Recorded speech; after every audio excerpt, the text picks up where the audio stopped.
ಅಮೆರಿಕದ ಅಧ್ಯಕ್ಷ Donald Trump ಅವರು ಜಪಾನ್ ಮತ್ತು ದಕ್ಷಿಣ ಕೊರಿಯಾ ಸೇರಿದಂತೆ 14 ದೇಶಗಳ ಮೇಲೆ ಹೊಸ ಟ್ಯಾರಿಫ್ಗಳನ್ನು ಘೋಷಿಸಿದ್ದಾರೆ. ಆಗಸ್ಟ್ 1 ರಿಂದ ಜಪಾನ್ ಮತ್ತು ಕೊರಿಯಾ ದೇಶಗಳ ಆಮದು ಮಾಲುಗಳ ಮೇಲೆ 25% ಟ್ಯಾರಿಫ್ ವಿಧಿಸಲಾಗುತ್ತದೆ. ಈ ಬಗ್ಗೆ ಟ್ರಂಪ್ ಅವರು 2 ದೇಶಗಳ ನಾಯಕರಿಗೆ ಪತ್ರ ಬರೆದು ವ್ಯಾಪಾರದ ಅಸಮತೋಲನವನ್ನು ಉಲ್ಲೇಖಿಸಿದ್ದಾರೆ.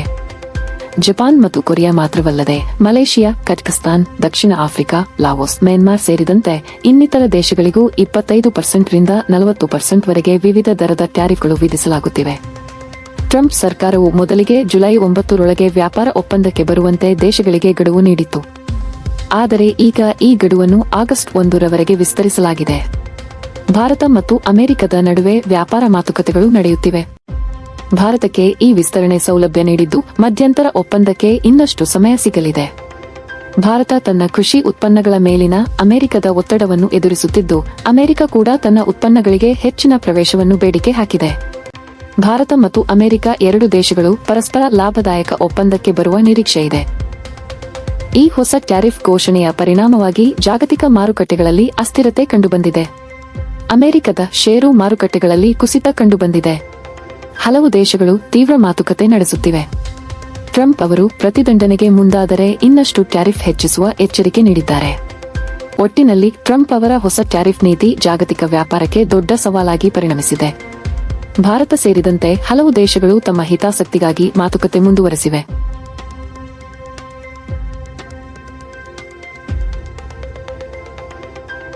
ದುಬೈಯು ಭಾರತೀಯರಿಗೆ ಗೋಲ್ಡನ್ ವೀಸಾ ನೀಡುತ್ತಿದೆ. ಈಗ ಭಾರತೀಯರಿಗೆ ಪ್ರಾಪರ್ಟಿ ಖರೀದಿ ಅಥವಾ ದೊಡ್ಡ ಬಿಸಿನೆಸ್ ಆರಂಭಿಸಬೇಕಾದ ಅಗತ್ಯವಿಲ್ಲದೆ ಒಂದು ಬಾರಿ ಸುಮಾರು 23 ಲಕ್ಷ ಶುಲ್ಕ ಪಾವತಿಸಿ ಆಯ್ಕೆಯಾದರೆ ದೀರ್ಘಕಾಲದ ವಾಸವಾಸ್ತಿ ಸಿಗುತ್ತದೆ.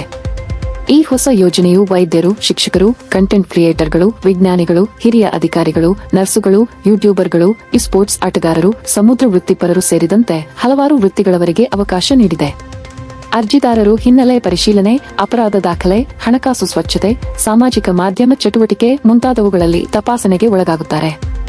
ಅರ್ಜಿ ಆಯ್ಕೆಯಾದರೆ ಕುಟುಂಬ ಸದಸ್ಯರನ್ನು ಕೂಡ ದುಬೈಗೆ ಕರೆಸಿಕೊಳ್ಳಬಹುದು. ಉದ್ಯೋಗ ಅಥವಾ ವ್ಯವಹಾರ ಮಾಡಲು ಅವಕಾಶ ಇದೆ. ವೀಸಾ ರದ್ದುಪಡಿಸುವ ಭಯವಿಲ್ಲ.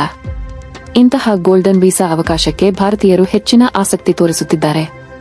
ದುಬೈನಲ್ಲಿ ಉತ್ತಮ ಜೀವನ, ಜಾಗತಿಕ ಚಲನಶೀಲತೆ, ತೆರಿಗೆ ಸೌಲಭ್ಯ, ಭದ್ರತೆ ಮತ್ತು ವೃತ್ತಿಪರ ಅವಕಾಶಗಳಿಗಾಗಿ ಹಲವರು ಈ ವೀಸಾಕ್ಕೆ ಅರ್ಜಿ ಹಾಕುತ್ತಿದ್ದಾರೆ. ಭಾರತದಲ್ಲಿ ಎಲ್ಲರಿಗೂ ಉತ್ತಮ ಜೀವನ ಸಿಗುತ್ತಿಲ್ಲ ಎಂಬ ಕಾರಣದಿಂದ ದುಬೈ ಗೋಲ್ಡನ್ ವೀಸಾ ಹೆಚ್ಚು ಆಕರ್ಷಣೆಯಾಗಿದೆ ಎಂಬ ಅಭಿಪ್ರಾಯವೂ ಇದೆ.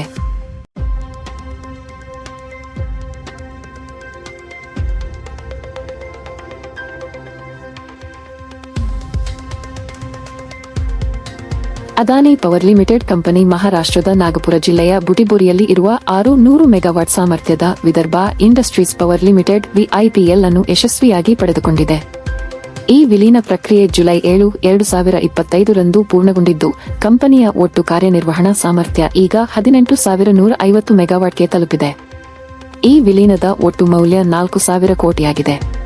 ವಿಐಪಿಎಲ್ ಕಂಪನಿ ಕಾರ್ಪೊರೇಟ್ ದಿವಾಳಿತನ ಪರಿಹಾರ ಪ್ರಕ್ರಿಯೆಯಲ್ಲಿ ಇದ್ದು, ಇನ್ಸಾಲ್ವೆನ್ಸಿ ಮತ್ತು ಬ್ಯಾಂಕ್ರಪ್ಸಿ ಕೋರ್ಟ್ ಅಡಿಯಲ್ಲಿ national company law tribunal NCLT Mumbai ಶಾಖೆಯಿಂದ ಜೂನ್ 18, 2025 ರಂದು ಅನುಮೋದನೆ ದೊರೆತಿತ್ತು.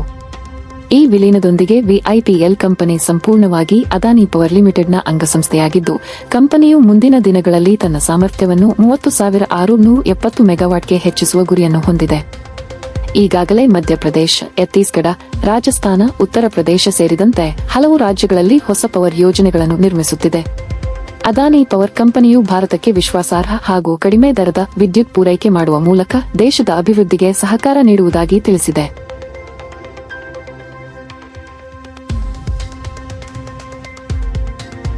ಜೆಎಸ್ಡಬ್ಲ್ಯೂ ಇನ್ಫ್ರಾಸ್ಟ್ರಕ್ಚರ್ ಲಿಮಿಟೆಡ್ ಕಂಪನಿಗೆ ಕೋಲ್ಕತ್ತಾದ ಶ್ಯಾಮಾ ಪ್ರಸಾದ್ ಮುಖರ್ಜಿ ಪೋರ್ಟ್ನ ನೇತಾಜಿ ಸುಭಾಷ್ ಡಾಕ್ನಲ್ಲಿ 8ನೇ ಬೆರ್ತ್ ಪುನರ್ನಿರ್ಮಾಣ ಹಾಗೂ 7 ಮತ್ತು 8ನೇ ಬೆರ್ತ್ಗಳ ಯಾಂತ್ರೀಕರಣಕ್ಕಾಗಿ ಲೆಟರ್ ಆಫ್ ಅವಾರ್ಡ್ ದೊರೆತಿದೆ.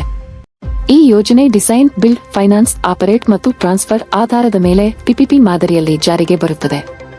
ಒಟ್ಟು 2 ವರ್ಷಗಳ ನಿರ್ಮಾಣ ಅವಧಿ ಹೊಂದಿರುವ ಈ ಯೋಜನೆಯ ಒಟ್ಟು ವೆಚ್ಚ ಸುಮಾರು 740 ಕೋಟಿ ರೂಪಾಯಿಯಾಗಿದ್ದು, 30 ವರ್ಷಗಳ ಕಾಲ ಜೆಎಸ್ಡಬ್ಲ್ಯೂ ಇನ್ಫ್ರಾ ಈ ಪೋರ್ಟ್ ಅನ್ನು ನಿರ್ವಹಣೆ ಮಾಡಲಿದೆ. ಯೋಜನೆ ಪೂರ್ಣಗೊಂಡ ನಂತರ ಕೋಲ್ಕತ್ತಾ ಪೋರ್ಟ್ನ ಕಂಟೈನರ್ ಹ್ಯಾಂಡ್ಲಿಂಗ್ ಸಾಮರ್ಥ್ಯ ಹಾಗೂ ಕಾರ್ಯಕ್ಷಮತೆ ಹೆಚ್ಚಳವಾಗಲಿದೆ. ಈ ವಿಸ್ತರಣೆ ಮೂಲಕ ಜೆಎಸ್ಡಬ್ಲ್ಯೂ ಇನ್ಫ್ರಾಸ್ಟ್ರಕ್ಚರ್ ಕಂಪನಿ ತನ್ನ ಪೂರ್ವಭಾಗದ ಪೋರ್ಟ್ಗಳಲ್ಲಿ ಪ್ರಭಾವ ಹೆಚ್ಚಿಸಿಕೊಳ್ಳುತ್ತಿದೆ ಮತ್ತು ತನ್ನ ಕಾರ್ಗೋ ಪೋರ್ಟ್ಫೋಲಿಯೋವನ್ನು ವಿಭಿನ್ನ ರೀತಿಯಲ್ಲಿ ವಿಸ್ತರಿಸುತ್ತಿದೆ.